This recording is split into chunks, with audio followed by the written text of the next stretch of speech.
बिस्मिल्लाहिर्रहमानिर्रहीम। अस्सलाम वालेकुम दोस्तों, PDM का सरबराह इजलास मौलाना फजलुर रहमान की क़यादत में नवाज शरीफ की रिहाइशगाह पर हुआ, जिसके बाद मौलाना ने प्रेस कॉन्फ्रेंस में मीडिया से वजाहत से बातचीत की। इस प्रेस कॉन्फ्रेंस में मौलाना ने कुछ यूँ फरमाया कि हमने अपने तमाम मेंबरान असम्बली के इस्तीफ़े जमा कर लिए हैं और तमाम मेंबरान के इस्तीफ़े उनके पार्टी सरबराह के पास आ चुके हैं, लिहाजा 31 दिसंबर तक की ये मंजिल हमने हासिल कर ली है। जबकि हमने अब ये फैसला करना है कि लॉन्ग मार्च कब करना है और अगर करना है तो किस तरफ करना है। और उन्होंने ये कहा कि हम ये सोच रहे हैं कि लॉन्ग मार्च इस्लामाबाद की तरफ किया जाए या लॉन्ग मार्च रावलपिंडी की तरफ किया जाए। उन्होंने मज़ीद कहा कि ये नाजायज़ हुकूमत है और इस हुकूमत को हम एक मोहरा समझते हैं। उन्होंने कहा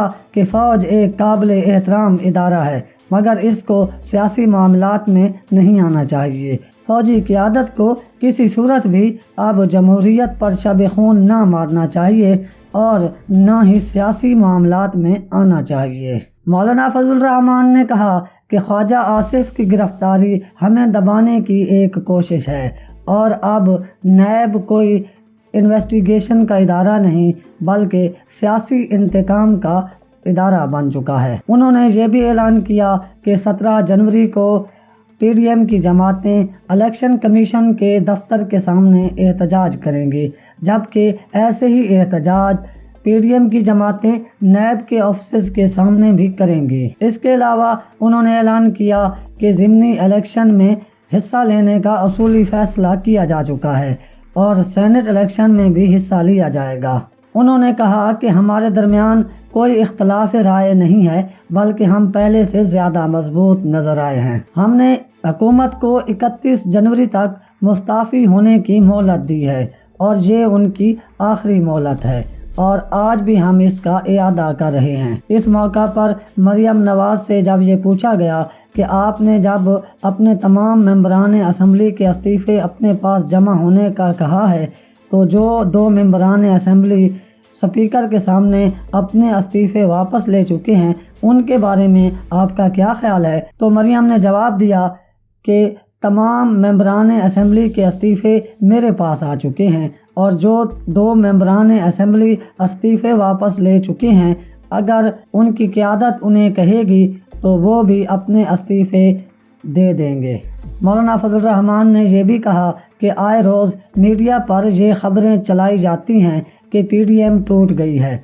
वो लोग सुन लें, हम पहले से ज़्यादा मजबूत हुए हैं और जैसे हम मीडिया के मज़लूम तबके के साथ खड़े हैं, ऐसे ही मीडिया के इस तबके को हमारी बात घर घर पहुंचानी चाहिए और हमें सपोर्ट करना चाहिए। इसके अलावा हम इस बात पर मुत्तफिक हैं कि पाकिस्तान को डीप स्टेट बनाकर इमरान खान को मोहरा बनाया गया है और इस्टेब्लिशमेंट ने इस हुकूमत को हम पर मुसल्लत किया है। हम इस हुकूमत को मुसल्लत करने पर इस्टेब्लिशमेंट और फ़ौजी क़यादत को इसका मुजरिम समझते हैं और अब हमारी तनकीद का रुख भी इनकी तरफ होगा, क्योंकि वो इन सब बहरानों के ज़िम्मेदार हैं। आपने मौलाना फजलुर रहमान की गई बातें सुन ली।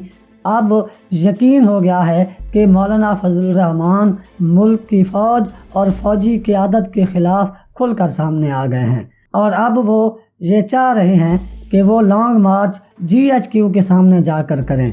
इसका मतलब है कि वो मुल्क की फ़ौज के ख़िलाफ़ उसी तरह खुलकर सामने आ गए हैं जिस तरह इंडिया, इजराइल या दूसरे पाकिस्तान दुश्मन लोग मुल्क की फ़ौज के ख़िलाफ़ खुलकर बातें करते हैं। इस तरह ये अब आप लोगों ने फ़ैसला करना है कि मौलाना किसी मुल्क दुश्मन एजेंडे पर काम कर रहे हैं या मुल्क के फ़ायदे का काम कर रहे हैं, क्योंकि जब भी किसी मुल्क की फ़ौज कमज़ोर होती है तो वो मुल्क या तो टूट जाता है या ख़त्म हो जाता है या किसी बैरूनी तसल्लुत के नीचे आ जाता है।